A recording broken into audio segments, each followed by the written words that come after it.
Is Ravenfield healthy? And I don't mean in terms of mental or physical well-being. To put it bluntly, is Ravenfield dying? The simple answer is no, not yet. To understand why, we need data and we need some context and a lot of it. I think the best way to explain this is with a metaphor. So ladies and gentlemen, welcome to Raven City. How is Ravenfield like a city? Let's start by looking at the primary parts of a city. First, there's the government. They handle public services like roads, schools, medical emergency services, as well as urban planning, zoning, and infrastructure. In Ravenfield, this role is taken on by Steel Raven, the sole developer. Steel Raven manages all aspects of the game and maintenance, similar to how a government oversees its services and infrastructure. Next, we have the people of Raven City, who are like the players of the game. Residents choose to stay or leave based on amenities, services, capacity, and quality of life. Similarly, players are drawn to games by what they offer and stay engaged depending on how enjoyable they are. But let's face it, Ravenfield is a single-player game with a single developer. With such limitations, why do players continue to engage with Raven City? The third and final aspect, the lifeblood of Raven City, the vibrant array of businesses, whether it be parks, shows, galleries, restaurants, bars, shops, and more. This role is filled by the modders of the game.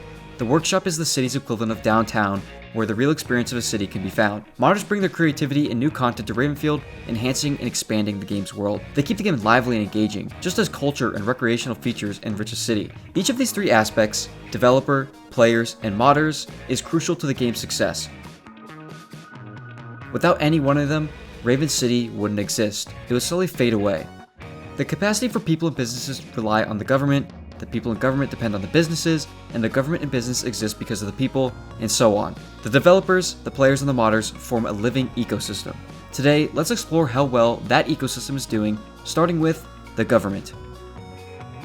Ravenfield has been on Steam now for over 7 years and has been continually updated by a one-man dev team. That's a pretty long time. So how is Steel Raven doing? Let's look at the history of updates. What you're looking at here is the jump from EA26 to EA27, aka 455 days. This drought birthed a lot of discussion on whether or not Ravenfield is dead. This sounds pretty bad, but how bad was it? Let's look at the whole picture. Starting at the very beginning, Ravenfield debuted on Steam May 15, 2017 as EA1. The first handful of updates saw rapid development, taking on an average of 50-ish days for the first 15 EAs. These updates primarily focused on core gameplay, vehicle and weapon additions, and basic AI improvements. Today, there are many features that we take for granted, but in the early days, even some basics weren't even in the game yet. For example, parachutes didn't exist until EA10, going prone wasn't possible until EA12, and basics like skirmish and APC didn't come out until EA14. As time went on, EA started taking more and more time, with EA17 being the first update to take over 100 days. Though, you might say that's acceptable considering the increase in magnitude and difficulty of updates. This includes additions such as the new in-game map editor for EA16, the creation of RavenScript and mutators in EA20, and the heavy Spec Ops development in EA21 and 22. These updates of course include plenty of AI improvements and polishing along the way. Then we get to the more extended gaps between updates. First, EA26, which notably saw an engine upgrade as well as huge performance upgrades. EA27 saw the story mode mission, the introduction of the trigger system, as well as a laundry list of other improvements. Catching up to the present, we reached the most recent update of EA29 right around the 7-year anniversary. At face value, the increasing amount of time in between each update isn't a great sign. However, it's important to acknowledge that not all updates are created equal. EA5, which took a record low of 29 days, is not equal weight to say EA26, which upgraded the engine from Unity 5 to Unity 2020. To try and account for this difference, I gave Google Gemini a list of full changelogs of each update and then asked it to score it based off of magnitude and difficulty. With this score included, we can see that while later updates are taking more time, they contain more improvements and difficulty to implement. To develop this idea further, we can drill down and look at every beta branch commit that's been posted. This graph shows the count of beta branch posts. These flatline sections indicate when no additions have been made to the beta, which coincides with when Steel Raven goes on his breaks. This flatline is that same gap shown earlier, with Steel taking a longer break than normal. Right at the top of the graph is where we are now, with Steel just entering his fairly routine summer break. So in general, the game is still receiving regular updates as long as Steel isn't taking a break, which I think is perfectly reasonable. So how can we tie all this together to see just how well Steel Raven is doing for updates? If we subtract out breaks to get the number of working days between updates and correlate that with the count of additions to the beta, and then weigh that based on the complexity score from earlier, we get a correlation of 0.74. What exactly does this mean? The correlation of 0.74 tells us that there's a strong positive relationship between the time between updates and the amount of work put into each update. In simpler terms, as Steel Raven takes more time to release a new EA, he's generally packing more improvements and more complex features into each one. This number helps us understand that while updates are taking longer, they're not getting delayed for no reason. Instead, the longer wait times are associated with bigger, more substantial updates to Ravenfield.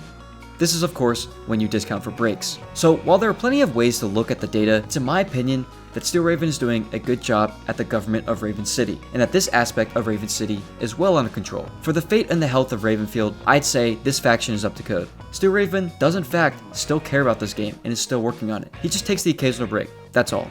And plus, he does have another job outside of Ravenfield, so let's cut him a little bit of slack. The second part of Raven City, the citizens.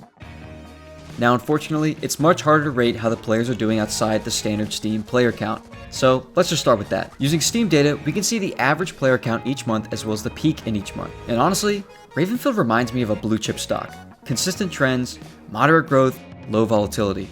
While this chart might seem spiky, Ravenfield is relatively smooth compared to a lot of games, which normally see large spikes and slope downs. Take BattleBit for example, which instantly released at a high player count and then quickly died off fast.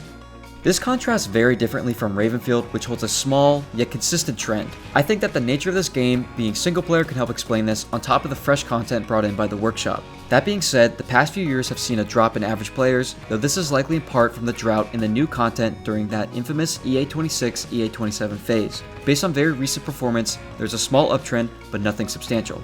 The player base is still strong, but it's also not near its peak. I tried to find another way to get insight on how the community is doing, such as Google Trends on Ravenfield, which follows a very similar curve to the player count. I also tried to find its growth on social media, such as on Reddit. Subscriber growth is going up, which makes sense since it's not rate of growth, and then we have post and comment data, which again follows the same path of a stable growing up until around 22 era, then a slight decline since. I want to get more information from the Steam community, but unfortunately, Steam just wouldn't let me. So while there has been a slight decline in recent years, possibly due to the large gaps in content releases, the game is still maintaining a strong core player base. The recent small uptrend suggests that Ravenfield may be poised for a potential resurgence, especially if the trigger system gets implemented soon. The game's ability to maintain a consistent player base over an extended period of time without relying on constant major updates or aggressive marketing is a testament to its core gameplay appeal and the strength of its modding community, which we will get to in the next segment. I for one am still optimistic about this game's future. So we've covered about 2/3 of the core pieces of Raven City, and it's time for the most critical piece, the businesses, aka the modders. Now unfortunately, just like Steel Raven, I am a one-man team, and I'll have to make this a two-part series. So that will come out next week, where I will analyze the workshop, how strong it is, its trends, and of course, who is the GOAT of Ravenfield modding. I'm also favoring a two-part video because honestly, I don't know if I've covered everything. There's a lot of people who know this game with different backgrounds, ideas, and understandings, so I want your feedback. Let me know how you think development is going, how you think the player base is doing. Maybe I'm taking the wrong approach, or forgot something, and I'd love a new perspective. At the end of the day, this isn't supposed to be too serious or full-fledged research paper, so I'm sure my methods have their share of flaws. But hey, if you enjoyed, feel free to subscribe, screenshot this on your phone, whatever you need, just make sure to stick around for the final part. Anyways, I'll see you in the next one. Peace.